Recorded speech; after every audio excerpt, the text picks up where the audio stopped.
Hello बेटा, तो आज जो है हम चाय पे चर्चा सीरीज पे लेके आने वाले हैं नए टॉपिक को और उसका नाम है फोटो रेस्पिरेशन। फोटो रेस्पिरेशन का बेटा दूसरा नाम होता है C2 साइकिल। क्या नाम होता है? C2 cycle. ठीक है, तो चलो हम देखते हैं। इससे जानने से पहले हमें थोड़ा सा एक चीज जाननी पड़ेगी। रुबिस्को एंजाइम के बारे में हमने देखा था ना, रुबिस्को एंजाइम। ठीक है, रुबिस्को एंजाइम जो केल्विन साइकिल का एंजाइम था, Rubisco enzyme of C3 cycle. मैंने आपको जो है अलग 30 मिनट कॉन्सेप्ट वीडियो सीरीज में आपको बताया था इसके बारे में कि इस एंजाइम के पास दो टाइप की एक्टिविटी होती है। कौन सी टाइप की एक्टिविटी होती है बेटा? दो टाइप की एक्टिविटी होती है। एक तो कार्बन डाइऑक्साइड के साथ बाइंड करने की एक्टिविटी, और एक जो है ऑक्सीजन के साथ बाइंड करने की एक्टिविटी। जब ये कार्बन डाइऑक्साइड के साथ बाइंड करता है तो हम क्या बोलते हैं? उसको हम बोलते हैं कार्बोक्सिलेज एक्टिविटी। कौन सी एक्टिविटी बोलेंगे? कार्बोक्सिलेज। और अब जब ये ऑक्सीजन के साथ बाइंड करता है तो उसको हम क्या बोलते हैं बेटा? ऑक्सीजिनेज एक्टिविटी। दो टाइप की एक्टिविटी होती है। ये काइंड ऑफ कॉम्पिटिटिव इनिबिशन होता है, यानी कि सेम एक्टिव साइट के लिए ये दोनों लड़ रहे होते हैं। बट यहाँ पे एक कैच है। कैच क्या है? अगर CO2 की कंसंट्रेशन ज्यादा हुई तो कौन सी एक्टिविटी शो करेगा? वो कार्बोक्सिलेज एक्टिविटी शो करेगा। अगर CO2 की कंसंट्रेशन O2 के बराबर हुई तो भी कार्बोक्सिलेज एक्टिविटी शो करेगा।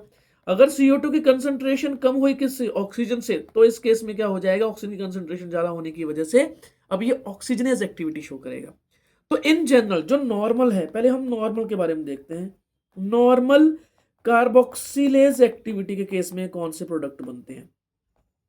देखो, फोटो रेस्पिरेशन को जानने से पहले थोड़ा सा ये पता होना चाहिए आपको। ठीक है, तो आप C3 साइकिल जरूर पढ़ लेना पहले। तो रुबिस्को क्या करता है यहाँ पे? RUBP।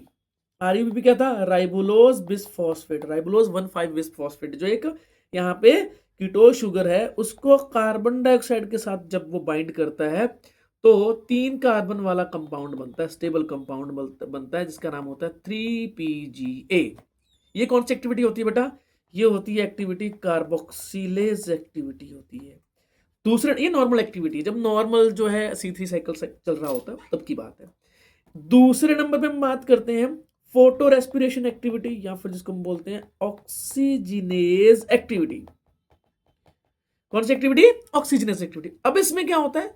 इसमें जो RUBP है, RUBP बेटा क्या करता है? यहाँ पे कार्बन डाइऑक्साइड की बजाय यहाँ पे ऑक्सीजन के साथ बाइंड करता है और बना लेता है ये एक 3 कार्बन कंपाउंड और प्लस में 2 कार्बन कंपाउंड। अब देखो इस केस में क्या होता है? इस केस में एक 3PGA बनता है और एक क्या बनता है? 2 कार्बन वाला फॉस्फोग्लाइकोलेट बनता है। फॉस्फोग्लाइकोलेट। तो ये 2 कार्बन कंपाउंड है और इसी पाथवे को हम क्या बोलते हैं? फोटो रेस्पिरेशन बोल देते हैं बेटा। क्या बोलते हैं इसको? हम फोटो रेस्पिरेशन बोलते हैं। ठीक है, तो ये फोटो रेस्पिरेशन में ऑक्सीजनेज एक्टिविटी शो करता है। कौन शो करता है बेटा? वो शो करता है रुबिस्को। कौन सा एंजाइम शो करेगा? रुबिस्को। एक चीज आपको ध्यान रखने वाली बात है कि जो फोटो रेस्पिरेशन है उसको C2 साइकिल क्यों बोलते हैं? क्यों इसलिए बोलते हैं क्योंकि जो पहला जो कंपाउंड बनता है वो कौन सा होता है? 2 कार्बन वाला होता है। अब ये एक वेस्टफुल प्रोसेस है। ये जो फोटो रेस्पिरेशन है वो क्या है? वो वेस्टफुल प्रोडक्ट है। ये वेस्टफुल प्रोडक्ट नहीं, मतलब वेस्टफुल जो है प्रोसेस है। क्यों? ऐसा क्यों है? इस केस में क्या होता है? जो 5 कार्बन का ये जो RUBP है और प्लस में ऑक्सीजन है, जब ये 3 कार्बन प्लस ये 2 कार्बन वाला क्या बनाएगा? फॉस्फोग्लाइकोलेट बनाएगा। तो उससे देखो कोई शुगर नहीं बनता। शुगर सिंथेसिस इस केस में नहीं होती है, ध्यान रखना। कोई भी शुगर सिंथेसिस नहीं होती। ऊपर से वापस RUBP को बनाने के लिए उसमें एक एक्स्ट्रा ATP लग जाती है। ATP भी खर्च हो जाती है और एक चीज और है, इस केस में ATP खर्च होने के साथ साथ डीकार्बोक्सिलेशन भी हो जाती है। यह है रीजनरेशन। किसका रीजनरेशन है? ये RUBP का।